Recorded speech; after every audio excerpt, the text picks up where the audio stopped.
데살로니가전서 2장 11절 말씀 다 같이 한 목소리로 받들도록 하겠습니다. 너희도 아는 바와 같이 우리가 너희 각 사람에게 아버지가 자기 자녀에게 하듯 권면하고 위로하고 경계하노니. 아멘. 하나님께서 우리에게 경계하시는 것, 경고하시는 바로 그 말씀을 주시는 것은 우리의 축복입니다. 우리가 사실은 하나의 말씀에 있어서 뭐 권면하는 말씀이나 위로하는 말씀만 우리가 기뻐할 수 있습니다만, 그러나 우리가 제일 먼저 하나님께서 우리에게 경계하시는 말씀, 하나님이 우리에게 경고하시고 하나님이 우리에게 명령하시는 말씀, 바로 그런 말씀을 들을 때에 우리가 진짜 하나님께서 나를 사랑하시는구나, 우리가 깨달아 알고 하나님께 감사하고, 또 그것이 바로 하나님께서 나에게 주시는 축복이라는 사실을 우리가 깨달아 알아야 됩니다. 우리가 그런 믿음으로 받아들일 때에 바로 하나님의 축복을 우리가 받을 수가 있습니다. 그래서 이 성경에서 특별히 히브리서 12장 5절에서 잘 이렇게 표현하고 있죠. 그래서 징계를 하지 않으면은 사생자요 친아들이 아니다, 그렇게 증거하고 있죠. 자기 자식이기 때문에 잘못되면은 그것을 꾸짖고 징계하고, 그래서 오직 그 유익을 위해서 그렇게 거룩하게 될 수 있도록 우리에게 경고하신다는 거죠. 또 그렇게 징계하신다는 거죠. 그러니까 그런 것들이 바로 하나님께서 우리 아빠, 아버지가 되시면 내가 정말 하나님의 자녀라는 가장 중요한 증거가 된다는 것입니다. 그래서 사도 바울도 아버지가 자기 자녀에게 하듯이라고 이야기하고 있어요. 그래서 우리가 믿음이 없을 때 또 참으로 이 불순종의 영에 사로잡혀서 그렇게 살아갈 때에 하나님께서 우리에게 말씀하시고 하나님께서 우리에게 경고하시는 그런 말씀을 들으면은 하나님께서 나에게 좀 간섭 안 해주셨으면 좋겠다, 사실 그런 생각이 들 때도 있습니다. 근데 그런 생각이 들면은 때마다 우리가 깨달아야 되는 것은, 이게 내 안에 지금 불순종의 영이 작당하고 있구나. 내가 지금 그 불순종의 영에 이끌리고 있구나. 우리가 속히 깨달아 알아야 돼. 그리고 사실은 그렇게 하나님께서 우리에게 그렇게 간섭하시는 것처럼 보이면은, 하나님께서 진짜 나를 돌봐주시고 계시구나. 하나님께서 정말 나에게 관심이 많으시구나. 그건 다른 말로 하나님께서 정말 나를 사랑하시는구나, 우리가 깨달아 알아야 됩니다. 그래서 구약 성경에서도 아모스 3장 2절에서도 내가 땅의 모든 족속 가운데 너희만을 알았나니 그러므로 내가 너희 모든 죄악을 너희에게 봉하리라, 그렇게 하나님께서 말씀하십니다. 그 이스라엘 백성들을 하나님이 아시기 때문에, 또 아신다는 것은 특별히 사랑하신다는 그런 의미를 담고 있죠. 그렇기 때문에 그 죄에 대해서 하나님께서 책망하시고 징계하시고 보응하신다는 거죠. 그러니까 죄를 그냥 내버려 두지 아니하시고, 그래서 마지막까지 그냥 이렇게 계속 죄 가운데 거하도록 내버려 둬서 결국은 그 최후의 심판을 피할 수 없도록 내버려 두시는 것이 아니라, 그때그때 잘못할 때마다 하나님께서 책망하시고 징계하심으로 그 죄의 결과가 어떤 것인지 깨달아 알고 돌아올 수 있도록 하나님께서 그렇게 하신다는 거죠.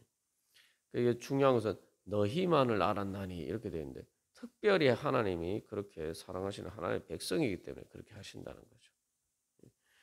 잘못된 길로 가서 망하게 되었는데도 내버려 두면은 그것은 말 그대로 하나님께 버림받은 거예요. 가끔 이제 설교 말씀을 통해서 설교 말씀이 나에게 경고하는 것처럼 들리면은 사람들이 기뻐해야 돼요.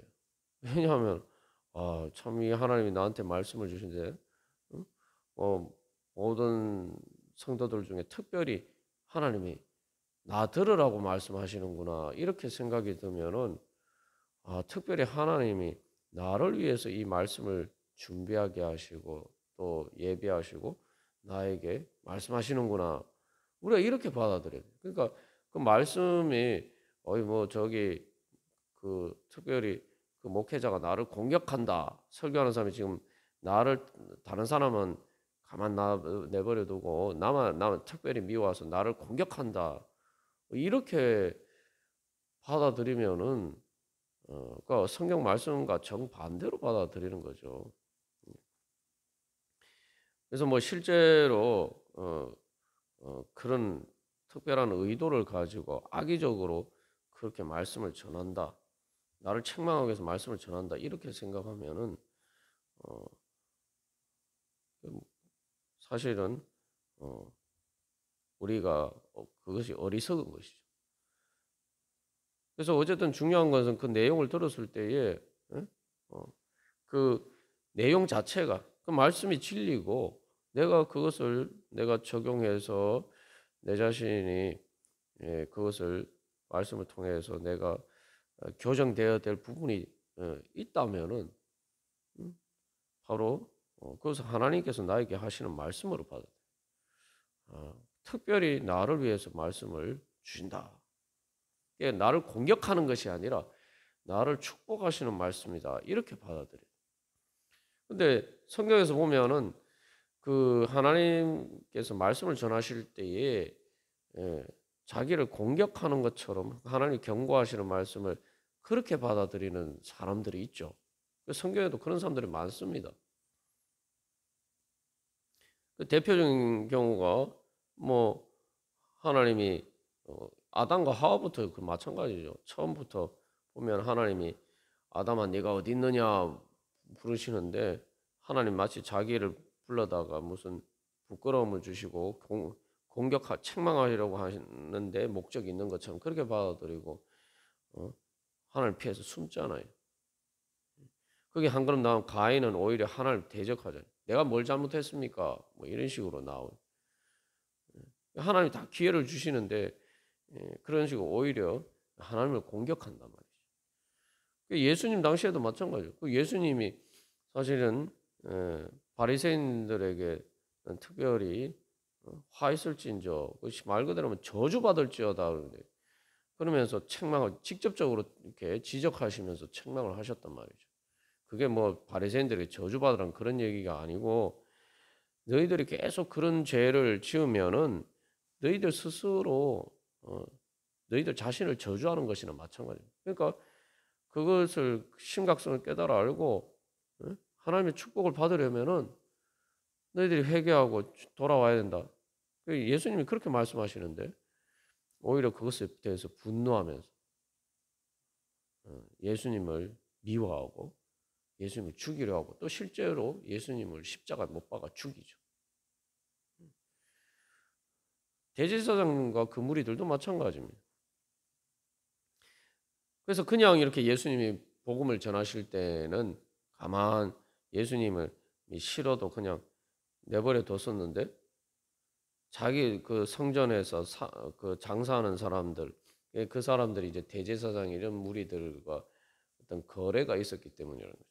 그러니까 그런 게 대해서 예수님이 직접적으로 어떤 그 사람들의 잘못을 드러내시면서 그것을 지적하셨을 때 성전에서 그래서 뭐 그 장사하는 사람들 내쫓으시면서 그렇게 하셨을 때에 예수님을 죽여야겠다 이렇게 생각해요.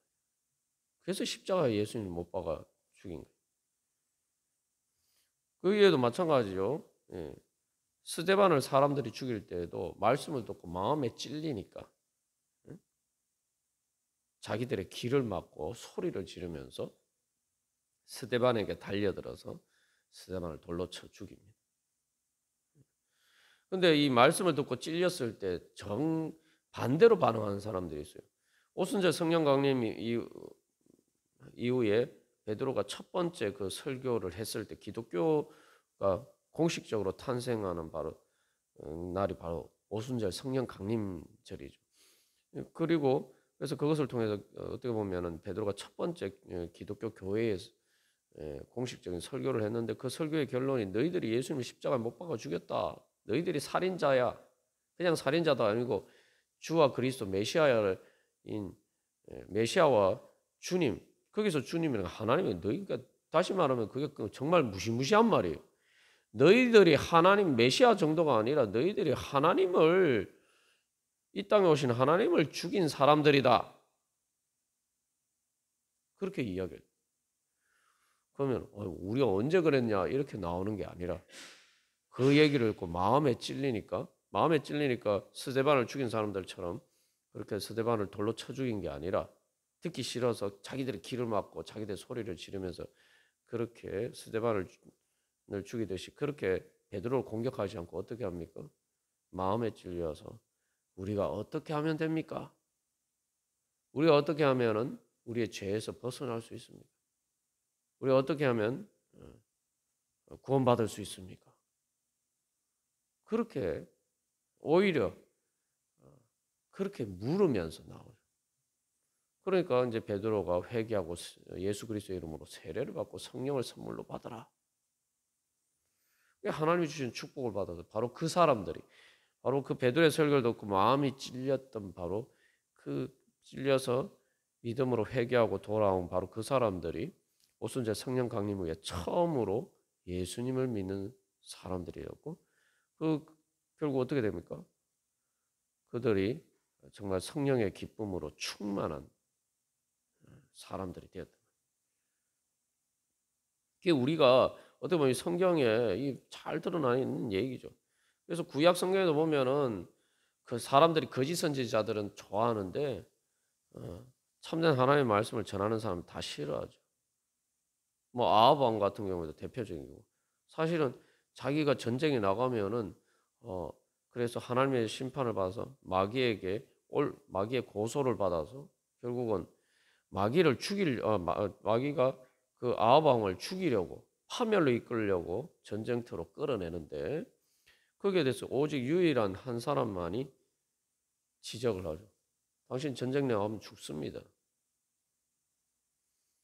근데 그 이야기를 전쟁에서 자기가 승리하지 못한다고 이야기한다고 자기를 저주하는 것처럼 그렇게 생각해서 오히려 미워하고 한단 말이죠. 자기를 살릴 유일하게 전부 다 다른 거짓 선지자 전쟁에 나가십시오 승리할 겁니다 막 이렇게 이야기하는데 유일하게 사실은 자기를 살려주는 그런 말씀을 전한 사람을 그래서 미워한다.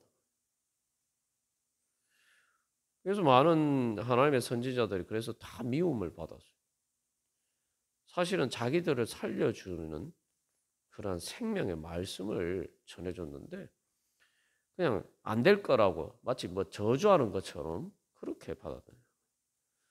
우리가 하나님의 말씀에서 그래서 우리가 이 좋은 말씀, 좋은 내용에만 하나님 뭐 복 주시겠다 이런 말씀에만 우리가 아멘 하는 게 아니라 하나님께 경고의 말씀, 또 심판의 말씀, 저주의 말씀 이런 말씀에도 아멘 해야 됩니다. 그래야 하나님의 축복을 받을 수가 있어요. 그래서 이스라엘 백성들이 가나안 땅에 들어갔을 때에 에발산과 그리심산 양쪽 산에 서서 하나님의 축복과 저주의 말씀에 대해서 다 아멘하면서 맹세하도록 하나님 만드시죠. 그게 뭡니까? 그러니까 저주의 말씀에 아멘한다는 것은 저주의 말씀이 그대로 이루어질 것이 자기가 저주를 받기를 원한다는 얘기가 아니죠. 가끔 우리가 이제 성경 말씀을 읽다 보면은 뭐 좋은 말씀도 있지만 그 하나님의 심판의 말씀이나 이런 말씀을 할 때 아멘 하기가 부담스러울 때가 있단 말이죠. 근데 그런 말씀에 아멘 한다는 것은 너희들이 이렇게 주님의 뜻을 따르지 않고 불순종하고 죄 가운데 거하면은 하나님의 심판을 받을 것이다. 너희가 심판을 피할 수가 없다. 너희가 멸망할 것이다. 그 말씀이 진리라고 받아들이는 거예요. 그런 의미에서 아멘이라고 우리가 응답을 해야 됩니다. 그러니까 그 말씀을 아멘으로 응답하면은 내가 그 말씀을 경고를 받아들이고 내가 그렇게 하면 안 되겠구나. 내가 그렇게 주님께 불순종하면 안 되겠구나. 저는 그것을 진리로 받아들이고 제가 그런 죄와 불순종을 따르지 않겠습니다. 이렇게 하나님 앞에 결단하는 거죠. 그래서 하나님께서 그런 말씀을 하셨을 때에 그게 뭐 이루어질 수도 있고 안 이루어질 수도 이렇게 생각하면은 진리의 말씀이 아니라고 생각하면 농담처럼 여기면은 내가 계속 그렇게 행해도 되는 것 아니냐? 결국 그렇게 생각합니다. 그렇게 되면은 우리가 그것을 피할 수가 없죠. 그래서 예를 들면 이게 아담과 하와가 원죄의 실패가 어디서부터 출발합니까? 하나님 분명히 경고하셨죠. 선악을 알게 하는 나무의 열매를 먹지 마라. 너희들 그거 먹는 날에는 진짜 정령 반드시 죽을 것이다. 분명히 하나님 말씀하셨어요. 그 말씀에 아담과 하와가 아멘 하고 그렇게 믿음으로 응답했다면 야 저거 하나님께 불순종하고 그거 먹으면 그냥 뭐 죽을 수도 있고 안 죽을 수도 있는 게 아니라 진짜 반드시 죽는구나. 그러니까 절대 그것을 먹으면 안 되겠다. 이렇게 받아들였어야 되죠. 믿음으로. 거기에 실패했기 때문에 하나님의 경고의 말씀에 아멘하는 믿음이 없었기 때문에 죄를 저지르게 됩니다. 불순종하고. 그러니까 우리가 원죄 출발점이 하나님의 경고의 말씀을 무시하는 것에서부터 출발해요. 그래서 이제 사도 바울이 여기서 이제 경계한다 이 말을 다른 데서 한 군데 쓰고 여러 군데서 이제 사도 바울이 이 단어를 쓰고 있습니다만 대부분의 곳에서는 내가 정언한다 이런 식으로 번역되고 있어요. 왜냐하면 우리가 어제 나눈 것처럼 이 경계한다는 말이 자기 자신에게 스스로 정언한다 그런 의미를 가지고 있다. 우리가 나누었기 때문에. 그러니까 사도행전 20장 26절 27절에서도 사도 바울이 에베소 교인들과 작별하면서 뭐라고 얘기합니까? 오늘 여러분에게 정언하거니와 모든 사람의 피에 대하여 내가 깨끗하니 이는 내가 끓이지 않고 하나님의 뜻을 다 여러분에게 전하였습니다. 그럼 뭐라고 자기가 바울이 그 에베소 성도들에게 정언한다는 거예요. 그래서 앞에서 이제 10절에서는 너희가 정인이요 하나님도 그러하시도다 이렇게 이야기하고 있잖아요. 그러니까 정인이 하나님하고 데살로니가 교회 교인들인데 사실 여기 이제 11절에 경계한다는 말은 자기 자신이 정인이라는 거예요. 자기 자신이 자기 자신에 대해서 정인이라는 거예요. 뭘 사도 바울이 정언하면서 이야기하냐면 모든 사람의 피에 대해서 내가 깨끗했다. 피에 대해서 내가 뭐예요? 하나님이 말씀을 뜻을 하나님께서 경고의 말씀을 주셨는데 그것을 그래서 그 어떤 사람에게 그것을 전해야 되는데 그래서 그 사람이 그것을 듣고 회개하고 바로 그러한 죄의 결과들을 하나님의 심판과 또 죄 때문에 멸망하는 것을 그래서 구원할 수 있도록 만들어 줘야 된다. 그 하나님의 뜻을 전해야 되는. 그 사람이 받아들이지 않느냐는 이제 그 사람의 문제지만 어쨌든 하나님이 전하라고 하신 것에 대해서 자기는 전했다는 거예요. 꺼리끼지 않고. 내가 이런 말을 하면 저 사람이 얼마나 나를 싫어할까? 또 불쾌해할까? 불편해할까? 이런 거 생각하지 않고 전했다는 거예요. 근데 그 말씀이 어떤 말씀이냐? 모든 사람의 피에 대해서 내가 깨끗하다 그러는 거예요. 그 피라는 건 뭐 생명을 상징. 그냥 단순히 육신의 생명이 영혼의 생명, 영생, 그 육신의 우리의 몸의 생명을 포함한 모든 우리의 생명에 대해서 그 생명에 대해서 내가 그 생명을 죽이느냐 살리느냐 문제이기 때문에 그것에 대해서 그 생명이 살도록 그렇게 복음을 전했다는 거죠. 그것을 전하지 않으면은 만약에 그 사람이 하나님이 전하라고 말씀하셨는데 내가 전하지 않아서 그 사람이 기회 자체가 주어지지 않았다면은 거기에 대해서 책임인데 나는 그런 책임을 질 일을 하지 않았다 이거예요. 그래서 이 앞에서도 보면은 사도 바울이 담대함으로 복음을 전했다. 2장 2절에서 그렇게 증거하면서 자기는 하나님을 기쁘시게 하고 사람을 기쁘게 하지 않는다. 아첨하지 않는다. 이게 그런 이야기가 무슨 얘기입니까? 다시 말하면은 타협하지 않고 그저 사람들의 당장의 마음을 기쁘게 하는 고로서 그 사람들의 마음을 얻고자 하는 그런 아첨하는 식으로 그렇게 복음을 전하지 않았다는 거예요.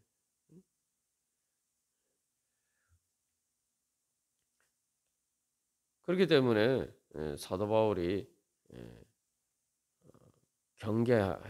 그런 식으로 바로 경계했다는 거죠. 그렇기 때문에 사도 바울은 하나님의 말씀을 말 그대로 있는 진리 그대로 정언한 거예요. 당신이 이렇게 계속 불순종하면은 당신이 이렇게 계속 죄 가운데 있으면은 하나님의 심판을 피할 수가 없습니다. 그거 내가 확실하게 압니다. 하나님의 뜻을 내가 알기 때문에 그렇다고 내가 그것이 사실이라고 진리라고 내가 증거합니다. 라고 이야기하는 게 경계한다는 거예요.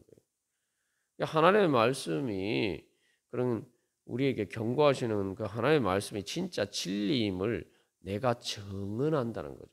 하나님께서 말씀하셨는데 그 말씀이 진짜라고 내가 증인이 되는 거예요. 하나님의 말씀에 대해서 증인이 된다는 거죠. 그래서 하나님의 말씀은 참된 진리이고 그렇기 때문에 이 말씀을 하나님 경고하시는 말씀을 농담으로 우습게 받아들이면 안 됩니다. 진지하게 받아들이고 정말 하나님 앞에 깨닫고 회개하고 주님 앞에 돌아와야 됩니다. 그래야지 삽니다. 그렇게 하나님께 돌아와서 구원받으십시오. 그렇게 그 증언하는 것이 바로 경계하는 거죠. 오늘도 주님께서 우리를 사랑하시기 때문에 성령님을 통해서 우리에게 그렇게 증언하시면서 경고하시고 또 우리에게 깨우쳐 주시고 우리에게 경고하시면서 말씀하십니다. 정말 하나님께서 우리를 사랑하시기 때문에 그렇게 또 성령님을 통해서 또 교회를 통해서 또 하나님의 사람들을 통해서 우리에게 말씀하실 때 우리가 기쁨으로 복음으로 받아들이고 우리가 그 말씀을 따른다면 하나님께서 우리에게 그 모든 죄와 사망의 권세에서 아래에서 받을 수밖에 없는 모든 저주와 그러한 심판을 내서 벗어나서 구원받아서 하나님께서 주신 축복을 자리에 이룰 수 있을 줄 믿습니다. 우리 그러한 하나님의 성령님의 인도하심을 구하면서 주님 오늘도 주님 저를 사랑하십니까? 하나님 제 아빠 아버지십니까? 제가 정말 주님의 자녀입니까? 그러면 오늘도 저를 깨우쳐 주시고 저에게 경고하여 주시고 주님 제가 믿음이 더 성장하기 위해서 더 큰 축복받기 위해서 무엇을 고치고 무엇을 회개하고 무엇을 바로잡아야 하는지 주여 가르쳐 주시옵소서. 주님 바로 그런 축복을 주시옵소서. 우리가 그런 믿음으로 주님 앞에 나갈 때 주님께서 기뻐하시면서 우리에게를 인도해 주실 줄 믿습니다. 다 같이 기도드리시겠습니다.